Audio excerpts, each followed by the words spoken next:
Welcome to This Week in Health IT, where we amplify great thinking to propel healthcare forward. My name is Bill Russell, Healthcare CIO Coach, creator of This Week in Health IT, a set of podcasts, videos, and collaboration events dedicated to developing the next generation of health leaders. This episode and every episode since we started the COVID-19 series has been sponsored by Sirius Healthcare. And now that we're exiting this series, Sirius has stepped up to be a weekly sponsor of the show through the end of the year. Special thanks to Sirius for supporting the show's efforts. Don't forget, we've gone to 3 shows a week: Tuesday, Wednesday, and Friday. Tuesday, News Day, as always. Wednesday and Friday, we do interviews with industry influencers. I want to thank everyone for your support of the show. We've eclipsed 100,000 podcast downloads through the first 6 months of the year, which represented all of our downloads for 2019. We only had 100,000 downloads for 2019, which actually was significant growth for us in that year. This year, first 6 months, 100,000. We are extremely thankful for you, the community who has supported the show. You continue to make this the fastest growing podcast in the health IT space. Thanks for sharing it with your peers. It is greatly appreciated. So to make it easier for you to share it with your peers, we are launching a thing called Clip Notes this Friday.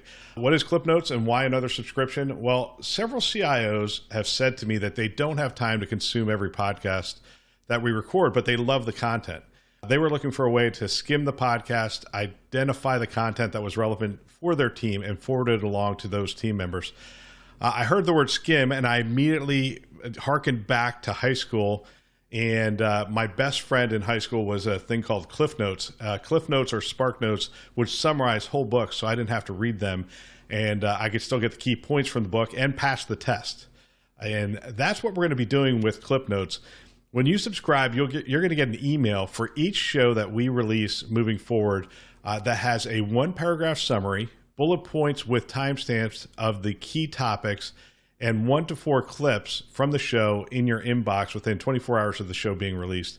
You know, this represents a fair amount of work on our end, so please send me an email. Let me know if we're hitting the mark. But what we're trying to do is we're trying to give you a way to skim the show very quickly, identify the key points, see if there's relevant topics for you or your team that you want to share, and hopefully it will help you to identify. We cover a lot of topics. Not every topic is relevant for specific subgroups within your organization, although we try to make it so that people in health IT will learn something from every show. To subscribe to this, you can hit the website and choose any show out there, and there's going to be a link to subscribe to Clip Notes. But we are also going to make this really easy to subscribe, because a lot of you do this on the road or while you're exercising. And so we're going to make this really easy to subscribe. All you have to do is send an email to Clip Notes, CLIP notes, at thisweekinhealthit.com, and you will receive a link to subscribe right now. Special thanks to our sponsors, VMware, Starbridge Advisors, Galen Healthcare, HealthLyrics, Sirius Healthcare, and ProTalent Advisors, whose investment in the show has given us the ability to really hire additional staff and provide these great services. Okay, to the show. Aruba asked me to prepare a talk for their Atmosphere Digital Conference on the state of healthcare. And you can view this talk and others by signing up and attending their conference. But Aruba also gave me permission to share this talk with our community through the podcast channel. So here it is. I'm so excited to have this opportunity to present at such a great event. I get to speak with and interview so many amazingly brilliant people in the work that I do, but it holds absolutely no sway with my children. They pretty much know the truth that I'm a nerd and I hang out with healthcare nerds, and I have presented no evidence to refute this assertion until now. I'm presenting at the Atmosphere Digital Platform Conference, and I'm sharing the virtual stage with James Corden, who is one of my kids' favorite personalities. Why, you might ask? Because they are Broadway music nerds, which I guess means the apple doesn't fall far from the tree. Here's what we're going to do over the next 25 minutes. I'm going to give you a lay of the land on healthcare in general, healthcare IT more specifically, and then I'm going to branch off into the significant ramifications of the events of the last couple of months on the network security and information sharing. Are you ready? Here we go. First, who am I and why am I the one to talk about healthcare? My name is Bill Russell. I'm a former CIO for a 16-hospital system in Southern California with about $7 billion in revenue. That's how we talk. We used to say number of beds, but that didn't translate in conversations with our friends, so we switched it up a little bit. So I'm a former CIO for St. Joseph Health, a 16-hospital system in Southern California with $7 billion in revenue. Why have a former CIO speak to you about the current state of healthcare? I'm glad you asked. I now do a little bit of consulting with healthcare organizations, but the most fun I have is that I started a podcast where I interview healthcare executives around the use of technology within their organizations and the industry. This Week in Health IT started a little over 2.5 years ago, and we have done over 250 episodes. The first episode was downloaded about 28 times, and I wasn't sure I was going to continue past that first week. We now average about 700 downloads every single day. But the most relevant stat to this discussion is that we have produced over 80 shows since early March, and we started producing those shows to capture and share the best practices of the industry in health IT. Who have we talked to? We talked to the CIOs and CMIOs of Michigan Medicine, Atrium Health, Mayo Clinic, 3 Baptist health systems, Kentucky, Tennessee, and Florida, St. Luke's in Pennsylvania, Envision Healthcare, Methodist, Providence, Mount Sinai, City of Hope, Hospital for Special Surgery in New York City, Cedars-Sinai in LA, Vanderbilt, The Ohio State University, University Hospitals in Cleveland, NYU Langone, Boston Children's. We also talked to CTOs at Ochsner and Stanford Children's. We talked to CISOs at Cleveland Clinic, Intermountain Health, Indiana University Health, and several others. You get the picture. Our field reports provided insight and visibility into what the industry was doing during these extraordinary times. Let's start by taking a look at the events of the last couple of months through a technology lens. We've been talking about digital transformation in healthcare for over a decade, but the progress really has been slow. Just so you know that I'm not kidding, here's a slide from a presentation I did to my board in late 2011. This slide is almost 9 years old. You can tell because I use words like IT instead of the modern and cool words like digital and experience. Let's take a look at the questions we were asking in the fall of 2011. Can IT enable healthcare to do more with less? Healthcare providers run at about 3 to 5% operating margin in a good year and negative margins in a bad year. There is always pressure on their margin because of the cost of healthcare, and the cost of healthcare is generally considered to be too high. Not generally, it's considered to be too high. And really, at this point, it's running at an unsustainable percentage of the GDP for the US, approaching nearly 20%. We're hopeful that technology provides part of the answer. Other questions we were asking: can IT get us closer to those we serve? Can we get more personal and provide more directed care where it is needed and when it is needed? Can IT reach beyond the hospital walls in the community? We see the average person in the community less than 1 time per year. It's hard to impact the health of a community if we aren't in relationship with them on an ongoing basis. How will healthcare plug in is a nod to the growing IoT market in healthcare and the expected proliferation of APIs. Maybe that one was a little too forward-leaning, but it isn't anymore, as the 21st Century Cures Act is moving to open up healthcare data and is set to make a major impact in the next year. Why the history lesson? Because we made 2 years of progress over the last 10 years in healthcare, but we made 5 years of progress over the last 3 months. We've accelerated digital transformation at a level that no one really anticipated, and it was due to the crisis. Why talk about digital transformation at all? Because we believe that technology holds the key to reducing cost, increasing access, improving quality and outcomes, and fundamentally changing the experience of the patient and provider in the healthcare transaction. This is known as the quadruple aim. This is the promise of technology in healthcare. Why has progress been slow? Because the answer isn't always in the technology. In fact, it rarely is. Financial alignment, culture, and regulatory burden are barriers that stand in the way. So we meandered in this journey for a little over a decade because reimbursement was low and regulations were high, and healthcare had no incentive to change. Then COVID hit. Safety became the priority in healthcare during the pandemic, right? Well, that makes perfect sense. Offices closed. EDs changed their policies. Chronic patients still needed to be cared for. Safety required us to do this from a distance.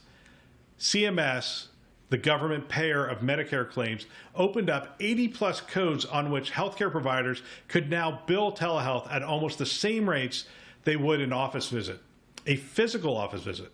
Commercial payers followed suit. The federal government reduced security restrictions for telehealth, making it easier to implement solutions quickly. Early on in the process, I did an episode that we entitled MacGyvering Telehealth, a nod to the television show from a long time ago where MacGyver would take a rubber band and make like a missile or something. It was a really fun show back then, but that's what we were doing in healthcare. We used FaceTime, Zoom, WebEx, anything and everything was being thrown at the problem. Finally, the government lessened the regulatory burdens, allowing the physicians to practice telehealth across state lines and reduce the likelihood of a post-COVID audit. The perfect storm had hit. It paid to do telehealth, and it was a lot easier to do it without getting in trouble. Visits went up 100-fold for all healthcare providers. But recently, UCLA shared with me on the show that their growth in visits went from 400 visits a year ago at the same time to over 80,000 in the same month. Don't forget that I mentioned the chronic patients. These are non-COVID patients that were already battling other conditions. These people still required care and follow-up. Telehealth was a part of this, but so were a whole host of remote patient monitoring devices. Home-based care is one of the most exciting frontiers in healthcare and one that just had a massive experiment in scaling. As with any experiment, we will take the new learnings away from this, but we will also be, what we're going to be doing, what we did do, is we introduced a set of patients to a new set of behaviors and options that they didn't even know were available to them before. To drive home the point that I'm not the only one who thinks that home-based care is the future, look at this headline from last year. Best Buy healthcare strategy, 5 million seniors in the next 5 years. Did you know that Best Buy had a healthcare strategy? Their strategy is to stand up the home to allow for aging in place. They will provide the technology and utilize their Geek Squad to implement the technology in the home. Our homes are the next frontier in healthcare delivery. Staying with technology, there was a second major move in healthcare that was work from home. This wasn't unique to healthcare, but it was foreign to healthcare. We had mobile workers, but nothing to this scale. Policies were adapted and adopted overnight. Technology was scaled up and new habits were formed and possibilities were explored. Meetings went virtual. Some CIOs cite that this was progress in productivity, eliminating the transportation between locations for meetings. They also cited that meetings went from being a natural 1 hour to 30 minutes or even 15 minutes. You know, being a CIO in Southern California with many buildings, I can relate to this. Sometimes my drive between buildings would be an hour just because of the nature of Southern California traffic. You know, this created an interesting conversation around productivity. Executives started to ask if we were taking a hit in productivity, to which they found out that they didn't really measure productivity all that well prior to COVID. Anecdotally, they found that they had shorter, crisper meetings on video than they did in person. Teams were creative. They stood up impromptu water coolers to talk about the family, tips for working from home, and even happy hours together to maintain the relationships they missed in the office. The work of healthcare IT was amazing. Overnight, they stood up these new capabilities. The teams had a new level of focus and roadblocks had been eliminated. The stories I heard were exceptional and in some cases fun. I heard of health systems that went out to the stores and purchased every tablet they could find from the local electronics store. They then put the tablets into the rooms to reduce the touch points with COVID-positive patients. The side effect was that they were able to address the isolation problem that had arisen. That because we were not allowing families into the hospitals because of safety, these patients were experiencing loneliness and isolation. And we were able to use those same iPads and those same mobile devices to bring the families into the room to address that isolation. So let's talk about these extraordinary times in the current state of healthcare. Healthcare stepped into a public health void. As an industry, we stopped elective procedures, which has a wrong connotation really outside the industry. The better way to view this is required non-urgent procedures. I can guarantee you, if you need knee replacement, it is considered an elective surgery. But if you're the one who needs that knee replacement, living with the pain, you may take exception to the term elective surgery.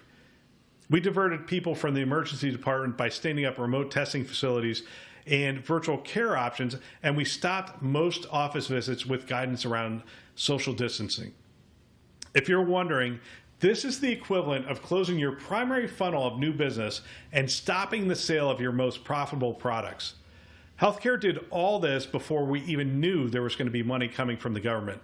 Healthcare stepped up and stepped into the public health void. We then started to incur costs. Most, if not all, administrative staff moved to work from home. We scaled telehealth in a major way. PPE, protective personal equipment, was constrained and the cost went up significantly, and we stood up new venues for care overnight. This created the second crisis for healthcare, the financial crisis. Healthcare is in the process of handling the crisis of the pandemic, while just now trying to figure out the depth of the financial impact of all these efforts, and it was extremely impactful. We have since seen millions of healthcare workers furloughed or salaries reduced and cut. This will impact health systems unevenly, to be sure. Some health systems have large cash reserves and significant endowments. They will be impacted, but they're going to do okay.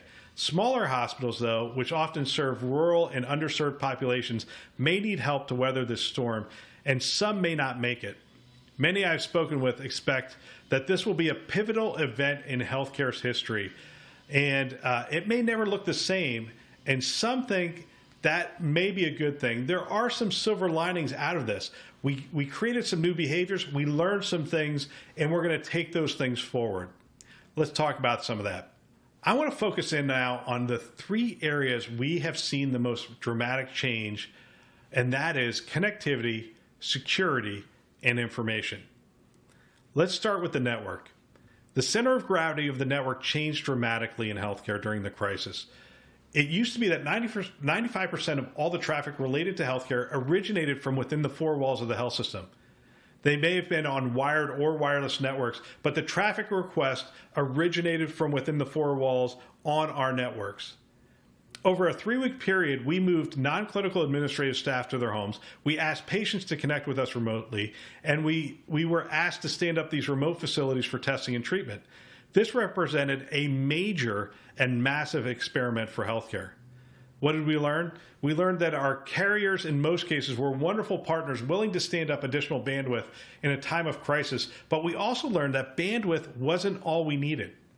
The traffic flow fundamentally shifted with the center of gravity, and we found that our hub and spoke framework was not the most effective network design. Some workloads buckled under the architecture. Hardware-based solutions were less flexible and revealed the need for software-defined solutions with dynamic routing. Software is always more flexible and agile than hardware-based solutions. What else did we learn? We learned that 15% of our telehealth calls were not successful. This wasn't because of the health system's network, but because of the limitations that we have in education and access. We had many telehealth sessions that experienced less than ideal performance because people just didn't understand the concept of the video visit. We hadn't educated them. They didn't really comprehend what was going on. I heard some interesting stories. Stories ranged from people calling into their telehealth visit while on a hike in a remote trail somewhere, expecting to be able to complete the consult in which they had very little connectivity on their cell phone, right? So that was one side of it. The other side was people who just had no connectivity at all because the patient doesn't have access to broadband. Telehealth has enormous potential to bring a higher level of care to remote parts of the country, but it's going to require a concerted effort by the federal government to improve broadband access, a point that they readily concede.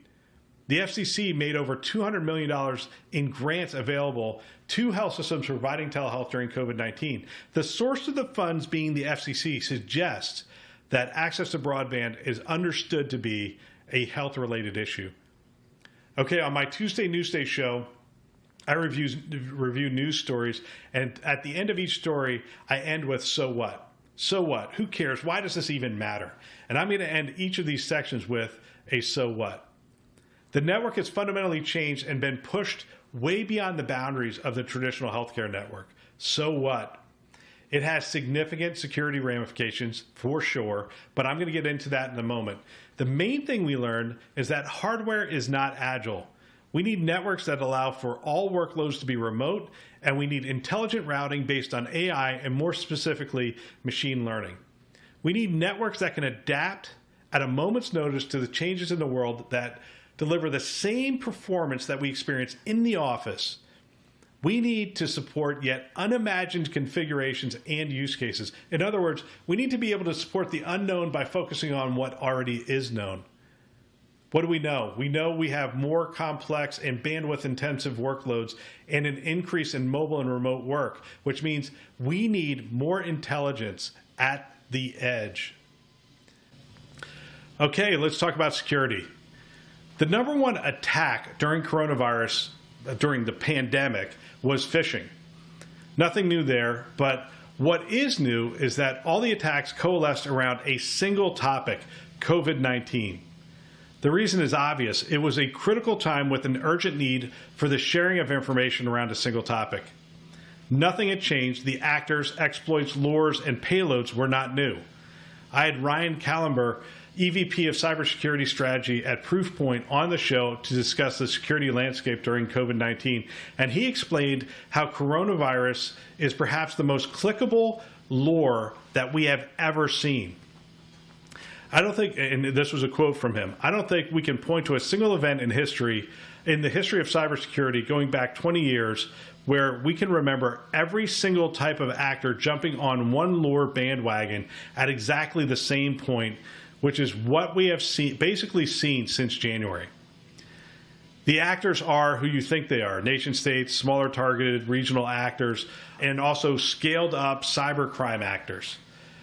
He went on to talk about that there's hundreds of thousands and potentially millions of payloads, 70% of which are malware, malicious software designed to compromise some aspect of your computer, remote access, Trojans, keyloggers, some downloaded functionality as well, meaning a piece of malware that can be turned into something else later when it's needed. And often that's sold on the open market. We have access to this computer and we can translate it into something else later. We didn't see a host of new attacks during COVID because the old attacks were working just fine, thank you very much. No need to go through the process of inventing something new or finding some exploit, when end users will just click on an email and give someone access. Send out an email that looks like it's from the CDC or the World Health Organization, could be from the state health authority or heck, even the IRS, and the click rates were extremely high. Why talk about security at this point? How did it really change? All these things would have been true in an office environment for the most part. A couple of things happened. People were out of their normal routines. You may have walked down the hall to verify a wire transfer normally, but you weren't in the office to do that.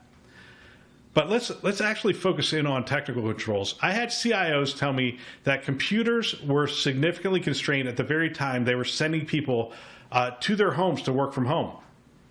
This meant that they were asking people to work on non-company issued computers to access the network and company resources. Can you think of anything that might go wrong in this scenario? I mean, let's think about this. If your CFO is working on the same computer that their kid was playing Fortnite on yesterday, or worse, going to a site that wasn't Fortnite and downloading hints and tips on how to win in Fortnite, which is probably a more vulnerable activity, key logging enabled on that computer, enter the CFO of the company with instructions on how to get on the company's network from home. What about the home Wi-Fi network that hasn't been patched since the day you unboxed the router and set up the home network? But before you start worrying only about the home or too much about the home, don't forget the holes in the VDI environments, the vulnerable VPNs, other devices like application controllers and the like that can provide access to the whole shoot match in one fell swoop. So what? I love this quote from Ryan on the show, and what he said is that cybercrime is now a top 10 global economy, no matter how you measure it. We need an agile network that allows us to be responsive to the changing business needs, as we described in the last section. But as we move the devices out of the office and into the wild, we need to maintain our security controls and become even more vigilant to verify the identity of those devices, the person behind the computer, and monitor the activities that would constitute normal behavior for that person and that device. I dubbed the last section information because I want to talk about two aspects of information that I feel will be forever impacted by COVID-19.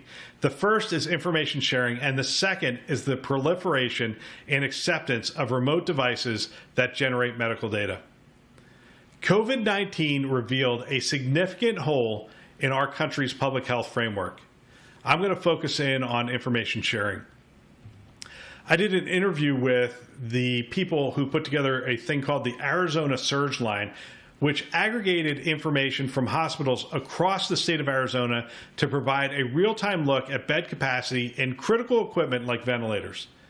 The state of Oregon, through the Oregon Health Authority, did something similar with its command center at the Oregon Health and Science University. If you're like me, you're thinking, fantastic. That's exactly what needs to happen, right? The ability to see these critical items in real time across the state is extremely important during a pandemic, and it was set up in some cases in less than 3 weeks. After you let that sink in for a couple of seconds, you might have the same thought I have, which is, hey, why hasn't this been done before now? And that's a great question, but not one for this forum. The second movement in health information sharing that you may want to be aware of, and it's really not a part of COVID, but it was hitting its inflection point as the virus hit the U.S., and that is the 21st Century Cures Act. The 21st Century Cures Act was signed on December 13th, 2016 by then President Obama, and it has bipartisan support. That's right, a Republican Congress passed this bill and sent it to a Democrat president where it was signed into law. Wow, that's not something you hear every day. What kind of law could be so obvious and have no downsides for either party to support it? Well, the answer to that is the 21st Century Cures Act provides for the free flow of health information across the nation's health network to support the finding of cures. I'm going to spare you the specifics around this about precision medicine, information blocking, and health information exchanges, but suffice it to say that this is the biggest regulatory move that healthcare has seen in over a decade. Healthcare systems are required to share healthcare information or be found in violation of the CARES Act. There's huge fines associated. If they don't feel the request for information is valid, it is incumbent upon them to request an exception to the rule. In healthcare circles, this is a very big topic. It is believed that this will free the data and that data liquidity will lead to a more transparent and useful healthcare system that has the patient at the center rather than the healthcare system or even the electronic health record. Every patient has a right to their healthcare record, all of it, in electronic form when they request it. Let me come back to that. Earlier, I spoke about chronic patients. This is a vulnerable population, and we immediately told this population not to come to the hospitals if it could be avoided, but we still needed to find a way to check in on these patients. We launched pilots on all sorts of devices to collect vitals and monitor the status of this important group of people. All of these devices fall into the category that we technologists like to call IoT. The Internet of Things is real in healthcare. We are now looking at rooms that could have upwards of 100 devices connected to the network, pulsing out information on a regular basis. This represents a significant amount of density in the hospital, and that density is now moving to the home. Home hospital rooms are a significant part of the conversation. Now in healthcare, we have eICUs, where clinicians come into a room that looks like a call center or a data center, and they monitor hundreds of ICU beds across a city or a region. One clinician watching the vitals and checking in on patients remotely. The question we are asking now is, can we provide that same level of care with a group of sensors that is remotely monitored by a clinician out of the home? The so what I think is pretty obvious on this one. The free flow of information in healthcare is one of the last barriers to drop before we see a massive digital boom in healthcare. The 21st Century Cures Act makes this a reality. Remote sensors in the room and now into the home will provide a level of care that before now was only available at roughly $8,000 a night in a specialized room. Since I'm talking to technologists, I want to close with this. This will only be possible if we provide the agility, security, and the framework for processing and moving and sharing information at the edge. I want to thank Aruba for inviting me to share at this great event, and I want to thank you for spending the time with me.